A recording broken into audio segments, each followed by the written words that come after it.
उदालगुरि जिल्लायाव गोबाव समनिफ्रायनो रायजो राजाफ्रा हास्थायनाय दुलाराय बर' फरायसा आफादा दाबि दैखांबोनाय बायदियै दिनै मोनथाम साबजेक्टखौ लानानै उदालगुरि कलेजाव बड'लेण्ड इउनिभार्सिटी केम्पासा स्टार्ट जाबाय आरो देग्लाय बोसोरनिफ्रायनो बेवहाय एडमिशन जागोन। मोनथाम साबजेक्टआव 60 फरायसाया एडमिशन लानो हागोन आरो गिबियाव क्लास खालामजेननो थाखाय नैबे सोलोंथाइ बोसोराव जोङो 42 लाख रां सेंसन होदों जाहाथे क्लासखौ स्टार्ट खालामनो हायो। फैगौ बोसोराव बिनि बिल्डिंखौ लुनो थाखाय नैबे बोसोराव जोङो 1 करोड़ रां होदोंमोन। फैगौ बोसोराव सरकारनिफ्राय आरो 5 कोटी रां होनो थाखाय दिनै फोसावनाय जादों। आसामनि चिफ मिनिस्टार बिथाङाबो बे केम्पासनि थाखाय बिथाङा एप्रुभेल होदों। बिनि थाखाय आं बिथांनि खाथियावबो आंनि साबायखरखौ बावो आरो बड'लेण्ड इउनिभार्सिटी आरो जोंहा उदालगुरि कलेज मोननैबो फसंथानखौ आं धन्यबाद होयो। बिथांमोननि मोजां कोअर्डिनेशनाव दिनै जों बेखौ मावफुंनो हाबाय आरो बेवहाय अलरेडि हा बिनि थाखाय होखानाय दङ।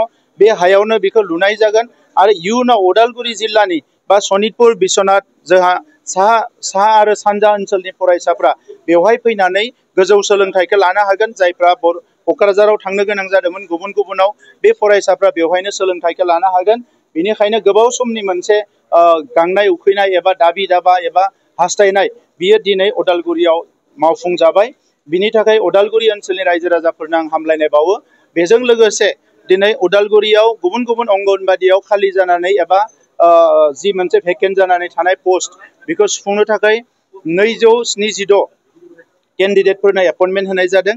बेखिनि एपइन्टमेन्ट मोननायनि उनाव जोंनि जि उन्दैफोरखौ जि जोंनि चिलड्रेन्सफोरखौ जोंहा बायदिसिना रोखोमनि सोलोंथाइ बिथिङाव सावस्रिनि बिथिङाव निउट्रिसननि बिथिङाव अंगनबादिया सापर्ट खालामनांगौ। बे सापर्टखौ मोजाङै खालामनो हागोन आरो नैथियाव जोंनि जायफोर प्रेगनेन्ट मादार एबा मादार्सफोर बेखौ जेरैबायदि ICDS प्रजेक्टनि थ्रुयै हेल्प खालामो बेबो जोबोद मोजाङैनो हेल्प खालामनो हागोन। नंखायनो उदालगुरियाव दिनै मोननै मोजां खामानि जाफुंबाय। बिनि थाखाय उदालगुरिनि रायजो राजाफोरनिसिम आङो दिनै हामलायनाय बावो।